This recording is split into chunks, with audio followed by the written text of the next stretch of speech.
You're trying to do things to prevent disease, promote healthy lives, and then you get to the practice to say, well, what sort of stuff can you do? And it was fairly easy in looking at this, like anything else that causes death, injury, or disease.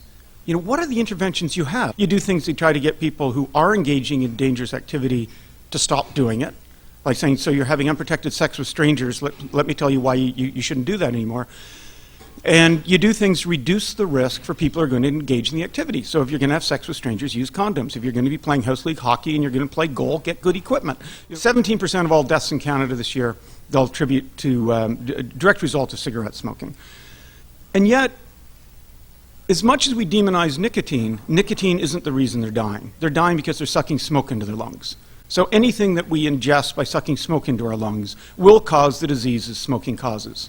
You will get lung cancer, you will get heart disease, you will get various other forms of cancer, you'll get emphysema. There are very elevated risk of these things. And that's why you go into the homes in the Himalayas where people heat their home and do their cooking with an open fire without a chimney, and you see all the diseases that are caused by smoking being caused by just breathing in smoke.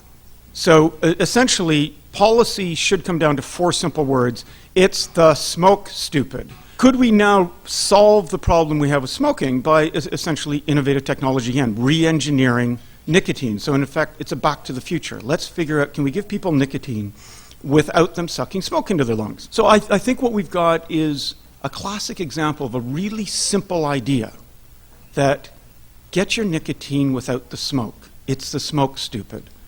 Moist smokeless tobacco, again, a smokeless tobacco product, very, very low risk compared to cigarettes. What do? We put higher taxes on that than on cigarettes because we don't want people to switch. We want them to quit. And we give massive misinformation. So if you're trying to get information in the United States, polling that shows it's only about 12% of Americans who believe smokeless tobacco is less hazardous than smoking, let alone massively, massively less hazardous. So they don't have the information necessary to move. And if you say, well, look at the authoritative information, even bodies like the Centers for Disease Control are misleading people rather than informing them because they have this whole tobacco-free agenda. We're just going to get everybody to quit. We now have really good research from people like Jason Fletcher at Yale saying, you look at a group of people, and those with certain genetic qualities, you have a big tax increase, it has no impact on their smoking, none. You know, they are going to continue smoking. Well, that ties into to issues of addiction. What if the thing they needed to quit was the smoke? You know, and that it wasn't a matter of them having to fundamentally change their behavior. It was a matter of just, you know, get what you want in another way. Well, here you have a product that can retail for way less money than cigarettes, and it doesn't make you stink and it doesn't kill you. I mean, there's a huge advantage to something like that, and it started spreading. And if you find out I'm full of crap, you're probably on Twitter or you have a blog or you're on Facebook and you tell the whole world that I'm full of crap. That information gets passed around. And if you find this product works for you and it's got you to quit smoking, you pass that around. Other people start picking it up. So before governments could react, we had a tremendous number of users. So if you want to close down an innovative industry, and it's got 12 employees and 37 customers, you can do that. You know, I've discussed this with colleagues globally for many years before these products came out, saying, how many users would you have to have before it would be possible to just close something down? You know, if you got 1,000 users in the United States and Canada, yeah, 10,000, probably, 100,000, that gets tough. 1 million, forget it. And so what happened is this innovative stuff, just as I think we're here with Uber, got so popular so fast that governments couldn't figure out what to do about it. And so with that, it's come all these changes that happen with technology where the products are changing so rapidly. So it's more like what's happened to our phones because governments haven't been able to prevent it from happening.